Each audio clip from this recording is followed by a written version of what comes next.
যুক্তরাষ্ট্র চায় বাংলাদেশের শাসন ক্ষমতায় জামাতে ইসলামী আসুক। বহু দশক ধরেই তাদের এই চাওয়া। এ নিয়ে তাদের লুকোছাপা বিশেষ নেই।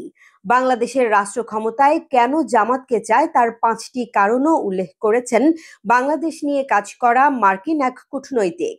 জামাতে ইসলামী কেন এত প্রিয় এবং পছন্দের, এমন প্রশ্নের জবাবে ওই মার্কিন কূটনৈতিক 5টি কারণ উল্লেখ করেন। এর মধ্যে এক, তাদের নেতারা উচ্চশিক্ষিত, বাণিজ্যিকভাবে অত্যন্ত সফল। 2, তাদের আচরণ খুবই ভদ্র সভ্য, কথা বলা যায় তাদের সঙ্গে।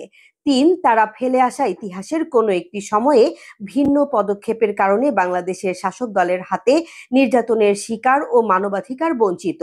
4, জামাত গণতান্ত্রিক ব্যবস্থায় বিশ্বাস করে। এবং 5, ইসলামী শক্তি হলেও জামাত তালিবানের মতো পিছিয়ে পড়া নয়, বরং প্রগতিশীলই বলা যায়। জামাত নিয়ে মার্কিন ওই কূটনৈতিকের এমন ইতিবাচক ধারণায় বাংলাদেশের রাজনৈতিক অঙ্গনে নতুন করে আলোচনার জন্ম দিয়েছে। প্রশ্ন উঠেছে, তবে কি আগামী নির্বাচনে সরকার গঠন করবে জামাতে ইসলামী?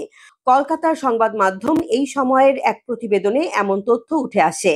তবে ওই মার্কিন কূটনৈতিকের নাম প্রকাশ করেনি সংবাদ মাধ্যমটি।